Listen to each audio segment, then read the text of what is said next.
This is not the version that the story told, but the version it has tried to hide. Rome once again turned into a living hell. Ancient Rome was truly a remarkable nation. Their generals were always eager to attack their own capital. In 88 BC, Sulla captured the capital, Rome. The following year, the 70-year-old Marius led 6,000 soldiers to retake the city. After Marius took control of Rome, he began a frenzy of revenge. When Sulla occupied Rome, he only eliminated the tribune who had partnered with Marius, but Marius wanted to wipe out everyone on Sulla's side. Octavius died right in the consul's seat. After Cinna fled, his replacement as consul, Merula, died as well after having his veins cut. That same year, the fathers of Pompey and Chrysostomo of the future members of Rome's first triumvirate were also killed. Pompey, who was just 19 at the time, managed to escape because he didn't attract attention. Crassus, at 27, fled to Spain, while Sulla's wife escaped to Greece. Additionally, two uncles of the other triumvir, Caesar, were also killed, and Caesar's uncle was even related to Marius. Marius's wife and Caesar's uncle both belonged to the Julian family. It is said that among those slaughtered by Marius, there were 50 senators and 1,000 members of the equestrian order. The equestrian order consisted of wealthy individuals and nobles who did not hold political office. Marius's massacre lasted for 5 days and nights, and the severed heads displayed on the speaker's platform in the Roman Forum became so numerous that there was no more space to place them. Because there were so many people to kill, Marius enlisted a group of slaves to help, promising them their freedom once the task was completed. However, after the slaves finished the job, Marius had them killed as well. In fact, not all those killed were Sulla's supporters. It was simply because, when Sulla proposed the bill to declare Marius a public enemy, these people did not oppose it, so Marius believed they all deserved to die. Marius's revenge led to the tragic deaths of many outstanding talents in the Senate. Because during the Roman Republic, the threshold for entering the Senate was extremely high. Not only did one have to be at least 30 years old, but also have 10 years of military experience, or be elected as a tribune of the people by Roman citizens. After Marius had vented his resentment, Rome finally calmed down.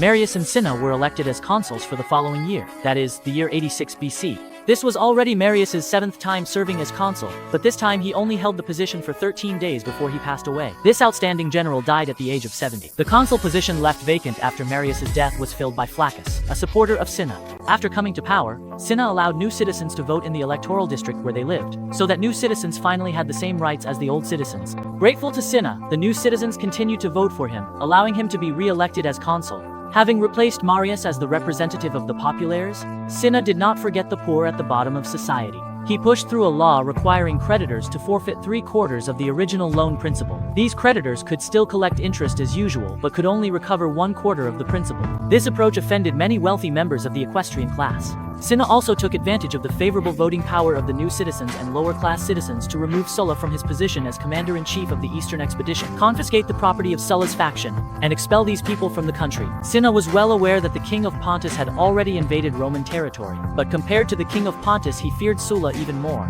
Therefore, he removed Sulla from his post, and sent another consul, Flaccus, to lead the official Roman army to campaign against the king of Pontus. As a result, Sulla's army suddenly lost its status as the official Roman army. Ever since Sulla left Italy in 87 BC, he had been fully aware of everything happening in Rome, and he also understood the current situation there. However, he took no action and instead focused all his efforts on dealing with Athens. Sulla knew very well that conquering Athens would allow him to control all of Greece, so he did not relax his siege of Athens in the slightest. But now, Sulla could no longer count on reinforcements, and even less. With no reinforcements, he couldn't even hope for military supplies from Rome. He had to find a way to solve all of this on his own. So Sulla set his sights on the temples scattered throughout Greece. Greece had many famous temples that attracted worshippers from all over the Mediterranean. Naturally, these temples were filled with offerings, many of which were gold and silver coins. Sulla sent his soldiers to confiscate all these gold and silver treasures. He even sent advance notice to the temple priests, saying he was only borrowing the gold and silver, asking the priests to keep careful records, and promising to return everything in the future. In the end, under Sulla's pressure, Athens opened its gates and surrendered unconditionally. Sulla showed remarkable leniency toward the Athenians after their surrender, and did not treat them as slaves. Moreover, it is thanks to Sulla that we are able to read Aristotle's works today. It was Sulla who brought the philosopher's writings back to Rome for safekeeping, allowing them to be passed down through the ages. Just after Sulla had taken Athens, urgent military news arrived. The Pontic army, said to number 120,000, had already crossed the Dardanelles from Asia into Greece, while Sulla now had only 35,000 troops. Yet Sulla still left 5,000 soldiers to garrison Athens, taking only 30,000 men to face the Pontic army of 120,000. One can't help but recall how, in ancient times, the Greeks managed to utterly defeat hundreds of thousands of Persian troops with just a few tens of thousands of their own. But times have changed, and now anyone can ride roughshod over Greece. Greece was first conquered by Macedonia, and then beaten into submission by Rome countless times. Then, in 86 BC, the Pontic kingdom from Asia Minor invaded Greece once again. Mithridates, the king of Pontus, sent his trusted general Archelaus to lead an army of 120,000 across the Dardanelles into Greece. The Roman general Lucius Cornelius Sulla had just subdued Athens, and now he was about to lead a legion of 30,000 men to confront the massive Pontic army. The two sides clashed on the plains of Chaeronea, near Thebes. Back in 338 BC, it was here that the Greek allied forces were defeated by Macedonia. But this time, the battle was between Rome and Pontus. As soon as the battle began, Sulla personally led the cavalry in a charge into the enemy ranks. The Roman army used maniples as their strategic units, arranged in 3 lines and 10 columns, and were equipped with short spears and short double-edged swords, making them extremely flexible in battle. In contrast, the Pontic army used the traditional long spear phalanx, which was very weak on its flanks and rear. This weakness should have been compensated for by cavalry, but the Pontic cavalry and infantry had no coordination and fought independently of each other. As a result, the so-called 120,000 strong Pontic army was completely annihilated. More than 100,000 Pontic soldiers were either killed or captured, and fewer than 10,000 managed to escape. The Romans, on the other hand, were truly impressive. It is said that after the battle, only 14 men were missing during roll call, and 2 of them returned after sunset, meaning that only 12 were actually killed in action. If we take these numbers at face value, then Sulla achieved a casualty ratio that surpassed even Alexander and Hannibal. Of course, the victors can say whatever they like. In ancient times, Easterners liked to exaggerate the size of their armies, while Westerners preferred to exaggerate casualty ratios, so these figures should only be taken as a reference. The key point is that Sulla defeated the Pontic army with very few casualties, winning against overwhelming odds. After the battle, Sulla divided half of Thebes' territory among city-states like Olympia and Delphi, because in order to raise funds for his army, he had plundered the temples in these places, while Thebes had surrendered to Pontus even before the war began. By doing this, Sulla both punished Thebes and compensated for the losses suffered by the temples. Eastern monarchs were not accustomed to personally appearing on the battlefield. King Mithridates of Pontus blamed this defeat on the incompetence of his generals, so he replaced them with a capable commander and soon assembled another army of 80,000, crossing the Dardanelles. The second confrontation between the two armies? In the second confrontation between the two armies, Sulla once again achieved a complete victory. However, this time the Romans killed 15,000 enemy soldiers. Because Sulla had no logistical support and had to find a way to feed all 35,000 of his men himself, he ordered his soldiers to capture as many enemies alive as possible, then sell the captured prisoners as slaves. At that time, there was a slave market on the island of Delos. Because Sulla sold a large number of slaves there, many merchants came from all over to buy them, which made the economy of Delos extremely prosperous. The Roman army, right under the noses of the Greeks, twice crushed the king of Pontus. This made the Greeks completely wake up to reality. They realized they never should have believed the king of Pontus's propaganda about liberating the Greek people from Roman tyranny. In the end, it was much more practical to submit obediently to Rome.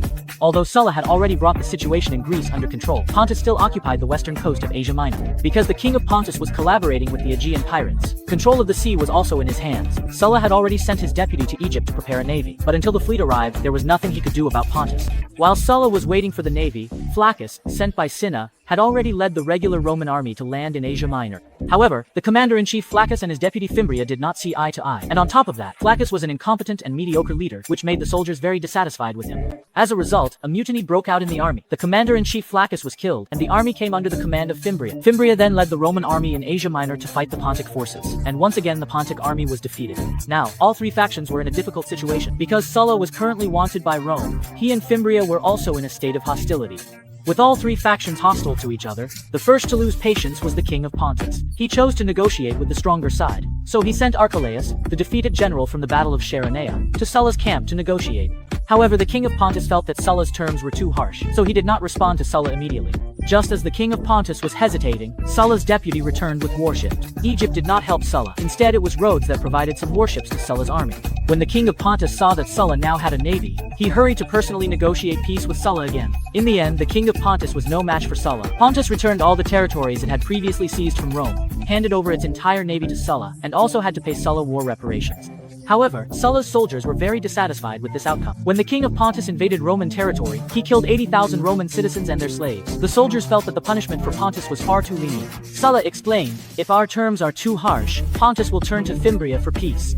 If the two of them join forces, we will be in a dangerous situation." The soldiers all felt that Sulla was very farsighted, and their discontent disappeared. Next came the confrontation between Sulla's army and the regular Roman forces led by Fimbria. Sulla was the first lifelong dictator in Roman history. He captured his own capital twice and set a precedent for military dictatorship in Rome. In 86 BC, Sulla confronted the regular Roman army led by Fimbria in Asia Minor. Sulla ordered his soldiers to calmly dig trenches and build fences right next to the enemy camp. Fimbria's soldiers came over unarmed to watch, and after a while, everyone became familiar with each other. So Fimbria's soldiers simply started helping with the work. Sulla's soldiers then invited Fimbria's soldiers to eat together, and after eating, they even slept together. As a result, it became common for Fimbria's soldiers to collectively desert and join Sulla's army. By the time Fimbria realized what was happening, his camp was already deserted. Fenbu. The wind was empty and silent. Fimbro said nothing, and upon returning to Rome, he walked alone into the temple of Zeus and took his own life. Sulla then began to collect military funds in Asia Minor, because this region had previously been occupied by Pontus and had not paid provincial taxes to Rome for 5 years. Sulla demanded that all the unpaid taxes from those 5 years be collected in one go. Sulla had his soldiers stay in the homes of local residents, and each household was required not only to provide food and lodging, but also to supply 2 sets of clothing. This disruptive policy proved to be very effective. The residents were eager for the troops to leave, so they quickly paid the enormous 5 years' worth of taxes. After leaving Asia Minor, Sulla stayed in Athens for another year. By stationing himself in Athens, Sulla was able to intimidate the king of Pontus while also exerting subtle pressure on Rome. From Athens, it took Sulla only 3 days to reach Asia Minor and just 2 days to get to the Italian peninsula. Sulla also sent letters to the Senate, saying, "While I am out here quelling rebellions, you have exiled me, confiscated my property, and killed so many people without cause. Therefore, I will definitely return to take my revenge."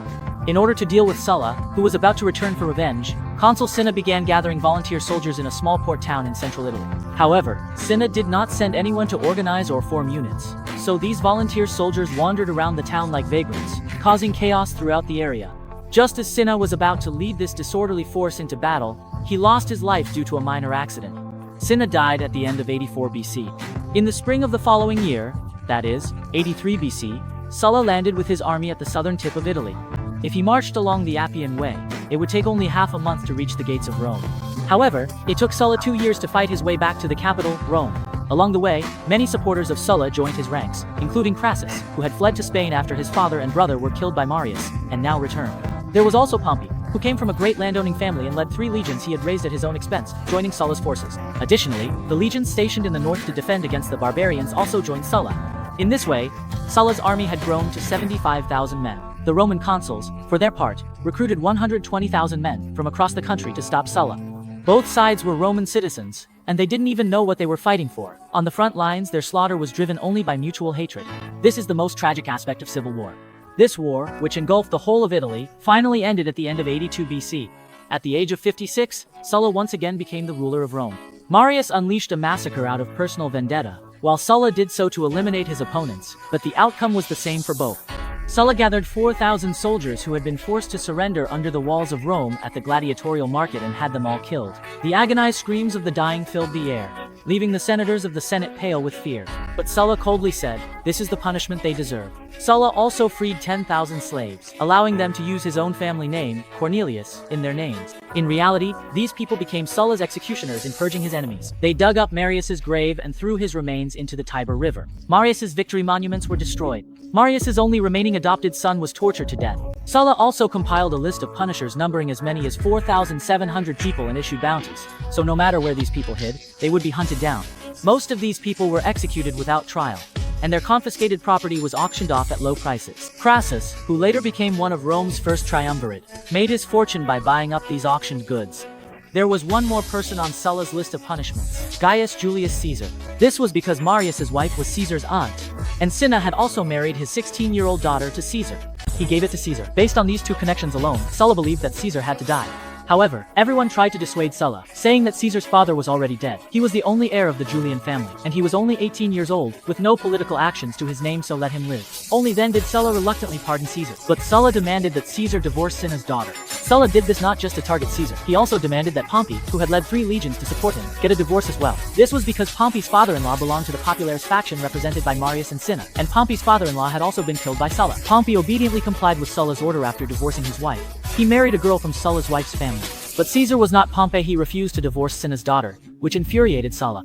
At just 18, Caesar had no choice but to flee, and he only returned after Sulla's death. In 81 BC, backed by an army of 100,000, Sulla coerced the citizens' assembly into electing him as dictator for life. Afterwards, Sulla began implementing reforms according to his own intentions. Sulla oversaw the establishment of 8 colonial cities, all of which were used to settle his veteran soldiers. The modern Italian tourist city of Florence actually began as one of Sulla's new colonial cities. Sulla also increased the size of the Senate from 300 members to 600. After the 2 waves of slaughter by Marius and Sulla, there were hardly any senators left. Moreover, as Rome expanded, it became necessary to bring more capable individuals into the Senate. Fearing that another figure like himself might emerge in Rome, Sulla established rules. Roman consuls could command only 4 legions, and standing armies exceeding 4 legions were not allowed to be stationed within the country. Only commanders defending the frontiers against enemies could lead more than 4 legions, and these legions had to be disbanded immediately after the military campaign ended. All of these measures were intended to prevent anyone from abusing military power against Rome and the Senate, as he himself had done. After Sulla had implemented all of his ideas, it was already the end of 80 BC, and the time had come to elect the consuls for the following year. At the Assembly of Citizens, Sulla suddenly announced his resignation from the position of dictator, returning to the status of an ordinary Roman citizen, and then went to the small town of Marcus near Naples. From then on, the 58-year-old Sulla lived a shameless and indulgent life in his own villa with his 4th wife, who was only 35 years old. Sulla enjoyed this life for just over a year before he passed away. During his lifetime, he made no requests regarding his funeral, but he did specify how he wanted to be buried. Because he had once exhumed Marius's tomb and feared that he would suffer the same revenge after his death, he requested to be cremated first, to be burned, and then to have his ashes buried. During his lifetime, Sulla made numerous amendments to Rome's institutions, effectively returning Rome to the state it had been in 40 years earlier, before the reforms of the Gracchi brothers. But this was ultimately not a solution. People of the new era would inevitably break free from the constraints of the old system. By the middle of the 1st century BC, Rome's free population had already reached 6 million, while the number of slaves was as high as 3 million, half the number of free citizens. And this figure only included the Italian peninsula, not the Roman provinces outside Italy. There were 3 major slave uprisings in Rome, with the first 2 both taking place on Sicily, where slaves were especially numerous. However, the Spartacus slave uprising that broke out in 73 BC took place on the Italian mainland itself. In films and television, we always see Spartacus depicted as a slave, suffering humiliation, and finally, unable to endure any longer, killing his master to gain his freedom. But in reality, slaves in ancient Rome were divided into many ranks. Among them were teachers, doctors, painters, and even CEOs who managed businesses for their masters, as well as craftsmen like blacksmiths, shopkeepers, and gladiators. Further down the hierarchy were women skilled in dancing or playing musical instruments, and even witches. There were female slaves, as well as slaves responsible for household chores. Among them, the lowest status belonged to slaves who worked in the fields or mines, and the cheapest were underage slaves. The price difference between the most expensive and the cheapest of these slaves could reach a ratio of 1 to 100. Spartacus was not among the lowest class of slaves. He was a gladiator, which meant he had a skill and was considered an artisan of sorts. Slaves in ancient Rome also had the opportunity to gain their freedom, and it was not particularly difficult. Sometimes, slave owners would grant freedom to their slaves on their own initiative to show off their generosity and magnanimity. Another way was for slaves to save up money and then buy their own freedom. Freed slaves even had the chance to become Roman citizens, so slaves in the upper middle ranks held a high status and generally would not betray their masters. The slaves who participated in uprisings were basically all manual laborers. There was a city in Rome called Capua, which was famous for producing gladiators. Operators would purchase physically strong slaves, train them to become gladiators, and then rent them out. These gladiators would compete in matches in various places. Gladiators were not all slaves. There were also free men who chose gladiator as their profession. Gladiator matches were also quite intense. Although the losing side didn't necessarily die, if the audience felt that the loser didn't look impressive enough or their moves weren't exciting, they would shout for the victor to kill the defeated. Among them, Spartacus was one of the members of the gladiator training camp in Capua. Spartacus came from Thrace, which borders Macedonia to the south. Later, when Macedonia became a Roman province, Rome took over the responsibility of defending the northern borders of Macedonia. The peoples in that region frequently clashed with Rome. Spartacus was captured after being defeated in one of these conflicts with Rome. Afterwards, there was the incident where Spartacus, along with 73 other slaves, collectively escaped from the training camp. They first escaped to Mount Vesuvius, which is located behind the city of Pompeii. The eruption of Mount Vesuvius that destroyed Pompeii happened many years later. At that time, Mount Vesuvius was covered in dense vegetation, making it an ideal hiding place for Spartacus and his companions. Spartacus's lieutenants were Crixus and Oenomaus. All of them had undergone years of gladiator training, so each was capable of taking on 100 opponents alone. They formed groups to go down the mountain and raid nearby farms for valuables. At first, Rome did not take them seriously and only sent a small force to suppress the uprising, but they were easily defeated by Spartacus. News of Spartacus's victory over the regular Roman army spread quickly, and slaves from the surrounding areas threw down their hoes and flocked to join Spartacus. Rome then sent consuls leading 2 legions to suppress the uprising, but they were once again defeated by Spartacus. Spartacus and his followers even forced captured Roman soldiers to fight as gladiators, just like slaves, as a form of revenge against the Romans. This time, Spartacus truly became famous, and those joining his ranks were no longer just slaves, but also peasants who toiled in the fields like slaves yet could not even get enough to eat. By the following year, that is, in the year before Christ, it is said that the rebel army had grown to tens of thousands. At this point, Spartacus and Crixus were able to split their forces to confront the Roman army, but the two of them developed disagreements. Spartacus did not want to confront the Roman army. He hoped to cross the Alps and return to his homeland. Crixus, on the other hand, coveted the riches of Italy and wanted to conquer Rome. Rome. That year, Rome sent out 2 consuls, leading 4 legions to encircle and suppress the rebel army. Crixus was pursued to the point of having nowhere to run, and in the end, he died in battle. Spartacus, on the other hand, skillfully evaded the encirclement of the Roman legion. Spartacus's military prowess surpassed that of the 2 mediocre Roman consuls. He would never fight all 4 Roman legions at once. Instead, he defeated each consul's 2 legions separately. After his victory, Spartacus continued northward and once again defeated the Roman troops guarding the frontier. The Roman troops stationed at the frontier. This meant that Spartacus could return to his homeland without any obstacles. However, Spartacus might have felt invincible, or perhaps his followers disagreed, so instead of going home, they led 40,000 rebels southward again. This time, their target was the wealthy island of Sicily. Along the way they continuously burned, killed, and plundered, eventually reaching the southern tip of Italy. They came to a halt because they had no ships to cross the Strait of Messina. The actions of the rebel army brought great shame to Rome. At this point, Rome finally sent someone capable of defeating Spartacus, none other than the renowned Crassus in Roman history. In the ancient Roman army, there was an extremely brutal law known as decimation. This was a form of collective punishment for mutinous troops, where a tense and nerve-wracking lottery would be held among every group of 10 men, and the unlucky one drawn would be beaten to death by the remaining 9 with stones or clubs. This inhumane method of execution would leave a profound psychological trauma on the soldiers. Crassus, known as one of the 3 great men of ancient Rome, used this very law to force his soldiers to fight bravely, ultimately defeating the slave army led by Spartacus. In 72 BC, Crassus was already 42 years old. He watched as Pompey, who was 8 years younger than him, repeatedly achieved military success, and was filled with mixed emotions. Both Crassus and Pompey were successors of Sulla. Aside from being somewhat wealthy and, in fact, the richest man in Rome, Crassus felt he had nothing else to his name. Pompey, on the other hand, not only had wealth but also possessed extraordinary military talent.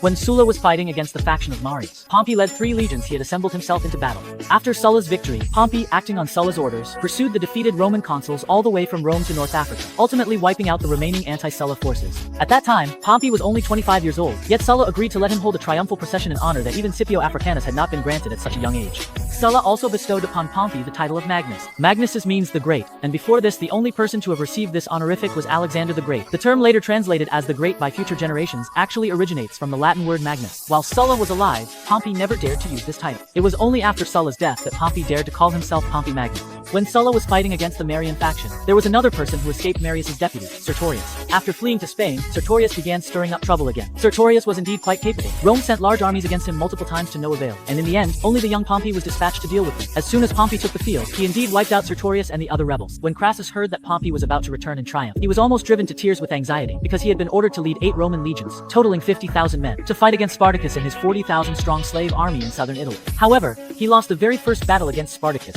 If he continued to be unable to defeat the slave uprising, by the time Pompey returned in triumph, the Senate would surely have Pompey replace him, and his own political career would be all but hopeless. So Crassus decided to discipline his troops by enforcing decimation to intimidate the entire army. He decided to make an example of a cohort that had fled during the first battle. Out of the 600 men in this cohort, he randomly selected 60 unlucky ones, and then had the remaining 540 beat those 60 to death with clubs. Such brutal punishment was usually only used in cases of mutiny. Crassus's excessive use of harsh punishment actually proved effective. The Roman legions fought bravely, driving the rebel army into the mountains. The terrain in the mountains was treacherous, and sending troops in to hunt them down would be extremely difficult. But finally, good fortune smiled upon Crassus. Spartacus, feeling confident with his 40,000 men, decided to go for it. Subscribe to Animystika not to miss anything. Like and share, and join me right away for a new trip in history.